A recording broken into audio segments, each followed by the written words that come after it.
Assalamualaikum warahmatullahi wabarakatuh.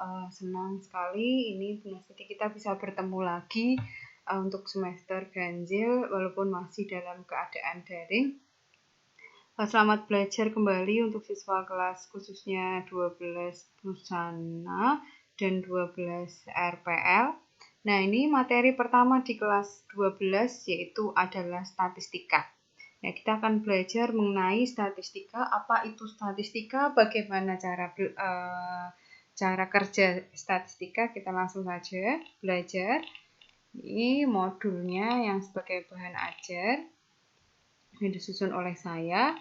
Nah, ini pertama adalah kita masuk di kompetensi dasar. Kompetensi dasar ini sebagai batasan-batasan untuk belajar statistika.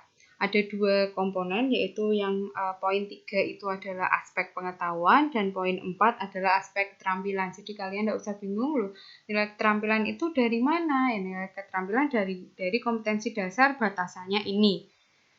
Di poin 3 yang pertama ada 3.27 poin pengetahuan. Kalian nanti akan mengevaluasi kajian statistika dalam masalah kontekstual. Kemudian poin 3.28 itu kalian akan menganalisis ukuran pemusatan data tunggal dan data kelompok. Kemudian poin 3.29 aspek pengetahuan yang lain yaitu menganalisis ukuran penyebaran data tunggal dan data kelompok. Sedangkan aspek keterampilannya di 4.27 kalian akan menyelesaikan masalah kontekstual yang berkaitan dengan kajian statistika. Kemudian poin 4.28 kalian akan menyelesaikan masalah yang berkaitan dengan ukuran pemusatan data tunggal dan data kelompok.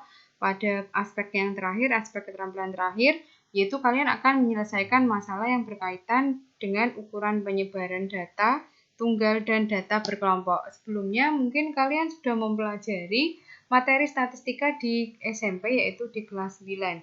Nah, ini tugas Bu Nastiti adalah mengembangkan dan mengingat kembali materi yang sudah kalian dapat.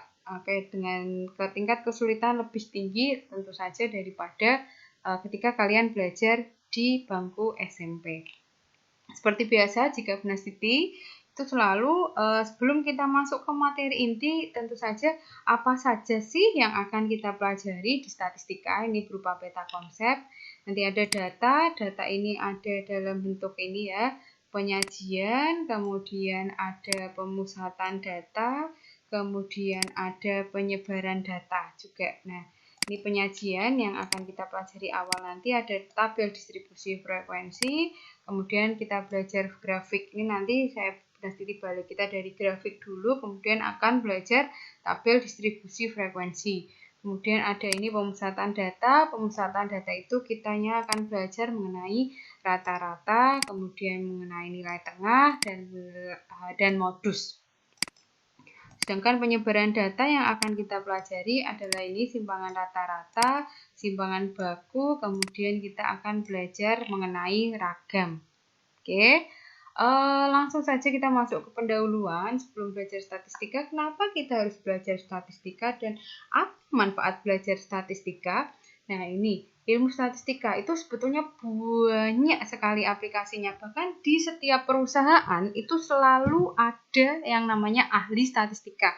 Entah itu perusahaan bergerak di bidang jasa, di bidang kuliner, pabrik itu pasti ada yang namanya ahli statistika. Untuk apa sih belajar statistika? Nanti kita akan lihat ya. Pada dunia pendidikan, ini seperti Bu Nastiti ini, Bapak Ibu guru kalian itu menggunakan, memanfaatkan statistika. Contohnya untuk apa? Untuk merata-rata hasil ulangan kalian.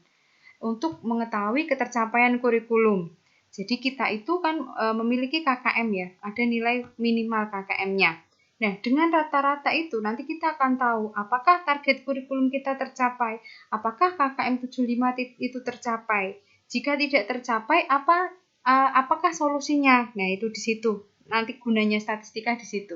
Ada berapa anak yang tidak tercapai, kemudian solusinya bagaimana? Itu adalah aplikasi dari statistika. Kemudian pada sektor pertanian. Nah, ini juga sering.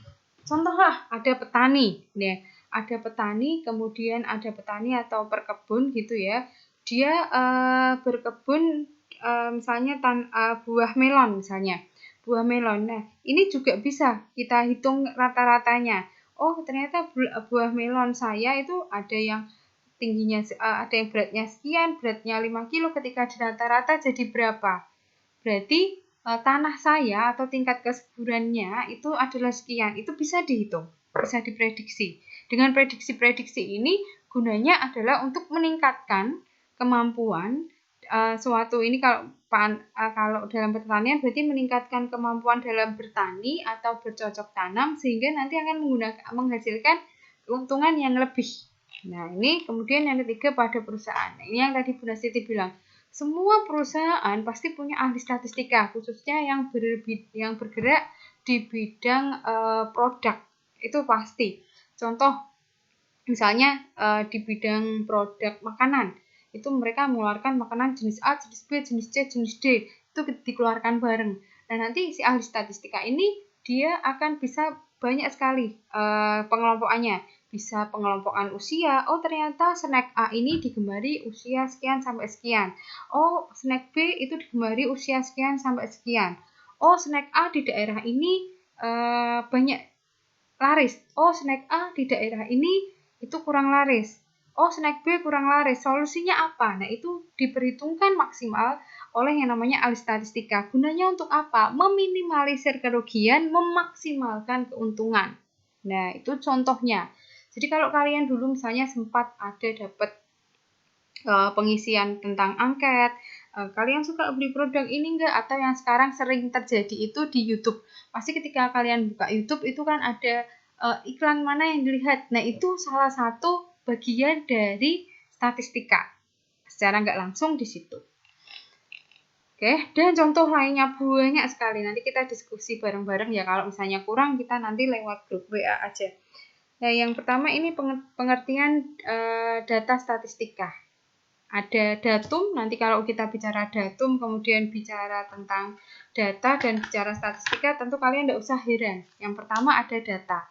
Data itu adalah kumpulan keterangan-keterangan. Kumpulan keterangan-keterangan tadi. Seperti misalnya itu tadi, kalau Bu Nasiti punya data ulangan matematika kelas 12 RPL 2. Berarti saya punya semua data anaknya, nilai-nilai ulangan matematika anaknya, yang nilainya ini akan kita olah. Itu namanya adalah data. Sedangkan datum adalah masing-masing keterangan dari data itu tersebut. Jadi data itu tersebut. Misalnya seperti data utama, misalnya data anak A. Ini nilainya sekian sekian sekian. Itu berarti masuknya adalah datum. Nah, statistik adalah ukuran-ukuran yang mewakili data. Jadi data ini nanti akan diolah. Nah, olah-olahan ini yang dinamakan statistik. Sedangkan statistika adalah ilmunya. Jadi jangan salah, statistik itu caranya, sedangkan statistika itu ilmu yang mempelajari cara atau metode pengumpulan data. Nah, ini sekalian Bu Nasiti bilang, nanti jika kalian ada yang ingin meneruskan ke jenjang perguruan tinggi negeri atau swasta, itu pasti Bu Nasiti jamin ada pelajaran statistika. Jadi kalau kalian ada yang saya mau kuliah yang tidak ada matematikanya, mohon maaf, itu tidak ada. Semuanya ada. Nah, ini data itu dikelompokkan menjadi dua, yaitu data kuantitatif. Data kuantitatif ini bila datanya dikumpulkan itu berupa bilangan atau angka. Nah, ini data kuantitatif kuncinya adalah ini ya. Kuncinya adalah cara menghitung. Itu diperoleh dari cara menghitung atau mengukur. Contohnya itu pengukuran tinggi badan, kemudian berat badan, nilai ulangan, kemudian apalagi ya, sesuatu yang pokoknya bisa diukur, bisa dihitung. Itu namanya, misalnya kalau kalian mengukur tinggi pohon, berapa tinggi pohon atau berapa berat badan berapa berat hasil panen, buah panen, itu namanya adalah data kuanti. Sedangkan data kuali itu adalah data yang berupa sifat, bukan bilangan. Contohnya olahraga favorit, olahraga kesukaan anak, kemudian ada warna mobil yang beredar di jalan, merek mobil yang beredar di jalan, itu namanya kualitatif. Tidak bisa diukur menggunakan bilangan. Jelas ya? Kalau kuanti itu tentang angka, kalau kuali sifatnya. Nah, untuk berdasarkan kegiatannya, statistika dibagi menjadi dua. Yang pertama adalah statistika deskriptif, yaitu segala informasi yang bisa menggambarkan data yang diperoleh. Jadi kalau misalnya saya menganalisis, mengukur kelas 12 RPL 2 misalnya. Nah, itu data itu misalnya untuk warna favorit. Bunda Siti mau menghimpun atau mau menganalisa mengenai warna favorit di kelas 12 RPL 2. Nah, data itu hanya bisa digunakan di 12 RPL 2. Oh, ternyata warna favorit 12 RPL 2 adalah warna pink. Itu berarti hanya bisa digunakan di 12 RPL 2. Data tersebut tidak bisa digunakan di kelas yang lain, tidak bisa digunakan di kelas 12 busana. Jelas ya. Kemudian kalau inferensi adalah statistika yang diperoleh dari data yang ada dan digunakan untuk menarik kesimpulan tentang populasi objek yang lebih besar. Jadi misalnya untuk ketertarikan matematika, untuk ketertarikan matematika dinilai dari nilai ulangan yang saya teliti di kelas 12 busana 1. Nah, dari data ini, ternyata di 12 busana 1 itu anak-anaknya terlihat dari nilainya itu nilainya bagus-bagus, berarti suka matematika. Nah, ini secara global kita bisa gunakan untuk di kelas 12 busana 2 dan 12 RPL 2. Jadi lebih populasi yang lebih besar. Nah, untuk pengumpulan data adalah, jadi ketika data itu dikumpulkan melalui pengamatan langsung, observasi, terus kemudian ada angket. Ini observasi atau pengamatan langsung mungkin kalian sering lihat ketika SMP. Kalau sekarang SMK karena daring jadinya jarang ada, misalnya ada mahasiswa seperti ibu-ibu PPL atau bapak-bapak PPL yang lagi skripsi itu menggunakan data, pasti yang diambil adalah data siswa. Kalau kalian pernah lihat itu namanya pengamatan langsung. Kemudian ada angket, itu tadi suka random di jalan, ada yang membagi tentang angket ini, kuesioner, atau sekarang yang masih itu di YouTube itu juga ada ya. Yang mana yang ini? Kemudian ada wawancara atau interview. Nggak sering ini, Bunda Siti mungkin ada yang di antara kalian di rumah didatangi, terus ditanya suka barang A, barang B. Sekarang ada lembaga yang seperti itu, door to door, dia mewawancarai. Kemudian ini membaca buku pengetahuan atau studi literatur. Nah, untuk data yang kita tidak mungkin melakukan penelitian, itu tentu aja ada bukunya. Itu bisa dipelajari menggunakan studi literatur. Yang data yang gede, yang besar, karena kita nggak mungkin untuk meneliti dunia, kan kita nggak mungkin keliling dunia, kesel ya. Jadi kita menggunakan ini namanya studi literatur. Kemudian masuk di populasi dan sampel. Ini populasi adalah semua objek orang atau benda yang akan diteliti semestanya. Kemudian sampel bagian dari populasi. Ingat, populasi itu yang gede, sampel bagian dari populasi. Ini contohnya adalah seorang mahasiswa melakukan penelitian untuk keperluan skripsinya. Nah, untuk keperluan skripsinya ini, dia ingin meneliti siswa SMK di Kota Semarang, minat belajar siswa SMK di Kota Semarang terhadap pelajaran matematika. Nah, karena kan dia tidak mungkin meneliti satu-satu anak di SMK Semarang, karena jumlah SMK di Semarang itu hampir 80-an, kan tidak mungkin, pegel ya, dan kalau harus jalan satu-satu, nggak mungkin. Jadi, yang diambil itu adalah sebagian.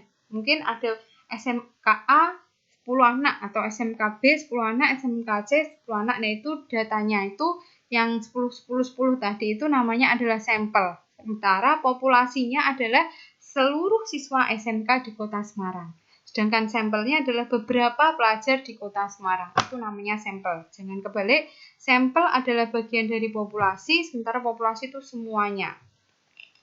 Nah, kita masuk di penyajian data. Ini juga sudah kalian pelajari di SMP. Data ada diagram penyajian data, ada berupa diagram batang, diagram garis, kemudian diagram lingkaran. Nah, ini dari tabel, misalnya ada yang pertama, contoh yang pertama, jenis data pelanggaran disiplin. Oh, ada ini kehadiran jumlah pelanggaran 80, kerapian 60, ketertiban 40, administrasi 20, jumlahnya 200. Nah, ini disusun namanya yang contoh 1 adalah diagram batang. Nah, ini kehadiran ada tadi 80, kerapian 60, kemudian ketertiban 40, administrasi 20. Diagram batang itu ditandai dengan renggang ya ini ya. Namanya diagram batang. Kemudian contoh yang kedua ini ada pengembangan hasil produksi PT Indek. Nah, yang tadi Bu Nastiti bilang itu selalu ada manfaatnya, statistika dimanapun perusahaan pasti ada statistikanya. Nah, pada tahun 2001 penjualan 10.000, 2002 20.000, 2003 15.000, 2004 10.000, 2005 30.000. Nah, ini diagram garis namanya. 2001 10.000, ini 20.000, kemudian ini 15, ini 10.000 dan naik lagi 30.000. Nah, untuk yang diagram lingkarannya ini kan ada banyak SMK, kota A 100, kota B 200, kota C 400, kota D 80, kota E 20, jumlahnya 800. Nah, kalau untuk lingkaran spesial ya ini dia ya, karena kita harus mengubah dulu ke dalam bentuk derajat. Jadi satu lingkaran penuh itu nilainya adalah 360 derajat. Jadi kita harus ubah dulu ke derajat, caranya adalah dari jumlah subnya ini 100, diper jumlah total kali 360 derajat. Kelas 12 tentu bisa mengalikannya ya. Yang 100 dicoret dengan 800 dulu, baru dibagi dengan 360.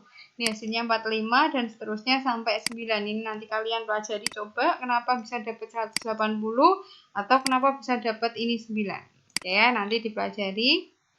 Ini ada keterangannya. Ini yang kota A, kota B, kota E, kota D, kota C. Ini namanya adalah diagram lingkaran. Wah, ada 3 tadi. Kemudian penjelasan yang cukup panjang mengenai penyajian data. Semoga apa yang Bu Nastiti sampaikan ini bisa kalian pahami.